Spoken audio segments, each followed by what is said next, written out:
కోసం పవన్ కళ్యాణ్ ఒక్క రూపాయి కూడా తీసుకోలేదా? 50-60 కోట్లు తీసుకునే పవర్ స్టార్ తీసుకున్న అడ్వాన్స్ రెమ్యూనరేషన్ కూడా వెనక్కిచ్చేశాడా? నిర్మాత ఏఎం రత్నంను ఆదుకోవడానికి వీరమల్లులో ఫ్రీగా నటించాడా? What the story. 12న రిలీజ్ కావాల్సిన వీరమల్లు వాయిదా పడుతోందన్న కథనాలు సోషల్ మీడియాలో హల్చల్ చేస్తున్నాయి. ఫైనాన్షియల్ క్లియరెన్స్ తీసుకున్న తర్వాతే రిలీజ్ చేసుకునే ఛాన్స్ ఉంటుంది. అయితే 5 ఏళ్లుగా సెట్స్ పై ఉన్న వీరమల్లును రిలీజ్ చేయడానికి ఆర్థిక ఇబ్బందులు అడ్డంకిగా మారాయి.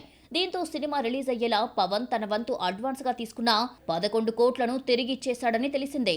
5 ఏళ్ల క్రితం పవన్ రెమ్యునరేషన్ రేంజ్ 40 కోట్లలో ఉండేది. వకీల్ సాబ్ కు 50 కోట్లు తీసుకున్నాడు అన్న టాక్ వచ్చింది. బ్రో మూవీ కోసం రోజుకు 2 కోట్ల రెమ్యునరేషన్ తీసుకున్నానని పవన్ ఓ సభలో ఓపెన్ అయ్యాడు. ఈ లెక్కన వీరమల్లు రెమ్యునరేషన్ 40 కోట్లకు పైగానే ఉంటుంది. 5 ఏళ్ల క్రితమే సినిమా మొదలైనా పూర్తి కాకపోవడంతో వడ్డీలే కోట్లలో కట్టాల్సి వచ్చింది. రిలీజ్ కి అడ్డంకి లేకుండా అడ్వాన్స్ కింద తీసుకున్న రెమ్యునరేషన్ ని కూడా ఇచ్చేశాడు పవన్. ఏఎం రత్నం పవన్ కాంబోలో సత్యాగ్రహి మొదలై ఆగిపోయింది.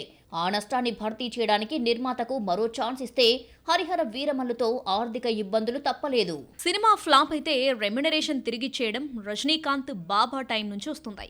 చాలా మంది పెద్ద హీరోలు సూపర్ స్టార్ బాటలో నడిచి పారితోషికం తిరిగిచ్చేశారు. రెమ్యునరేషన్ లో ఎంతో కొంత రిటర్న్ ఇచ్చే ఆనవాయితీని ఇప్పటి జనరేషన్ కూడా కంటిన్యూ చేస్తున్నారు. టిల్లు స్క్వేర్ వంటి సూపర్ హిట్ తర్వాత సిద్ధు జాక్ మూవీతో వచ్చాడు. బొమ్మరిలు భాస్కర్ దర్శకత్వంలో సినిమా రూపొందింది. టిల్లు స్క్వేర్ బ్లాక్ బస్టర్ కావడంతో ఆ వెంటనే వచ్చిన జాక్కు కలిసొచ్చింది. సినిమాను 18 కోట్లకు అమ్మితే 4.65 కోట్లు మాత్రమే వచ్చింది. ఇంత భారీ నష్టాలను నిర్మాత డిస్ట్రిబ్యూటర్స్ భరించడం కష్టం. సినిమాకు సిద్ధు 8 కోట్లు తీసుకోగా సగం రెమ్యునరేషన్ 4 కోట్లు వెనక్కిచ్చేశాడు. చిరంజీవి రామ్ చరణ్ కలిసి నటిస్తే చూడాలన్న మెగా ఫ్యాన్స్ డ్రీమ్ ఆచార్యతో తీరింది. ఇద్దరు మెగా హీరోలు ఒకే ఫ్రేమ్ లో కనిపించడంతో ఆచార్య భారీ బిజినెస్ జరుపుకుంది. వరుస హిట్స్ తో కొరటాల కూడా ఫామ్ లో ఉండటంతో సినిమాను వరల్డ్ వైడ్ 131 కోట్లకు అమ్మితే 48 కోట్లు మాత్రమే వచ్చింది.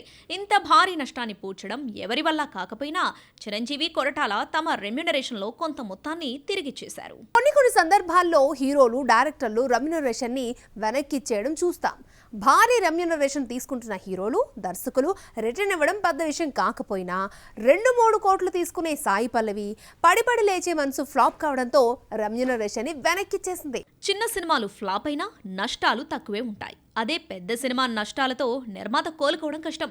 మిరపకాయ తర్వాత రవితేజ హరీష్ శంకర్ కాంబోలో వచ్చిన మిస్టర్ బచ్చన్ నష్టాలతో డిస్ట్రిబ్యూటర్స్ బెంబెలెత్తిపోయారు. సినిమాను 31 కోట్లకు అమ్మితే 8 కోట్లు మాత్రమే వచ్చింది. దీంతో రవితేజ 4 కోట్లు, దర్శకుడు హరీష్ శంకర్ 2 కోట్లు వెనక్కిచ్చేశారని అప్పట్లో ప్రచారం జరిగింది. ఒక్కోసారి రెమ్యునరేషన్ వెనక్కి ఇవ్వకపోయినా మరో ఆఫర్ ఇస్తారు. గతంలో సూపర్ స్టార్ కృష్ణ వెంటనే మరో ఛాన్స్ ఇచ్చి నిర్మాతలను ఆదుకునేవారు. ఆదిపురుష్ తెలుగు రైట్స్ తీసుకున్న పీపుల్ మీడియా ఫ్యాక్టరీకి భారీ నష్టాలు రావడంతో వాటిని పూడ్చుకోవడానికి రాజాసాబ్ ఇచ్చాడు ప్రభాస్.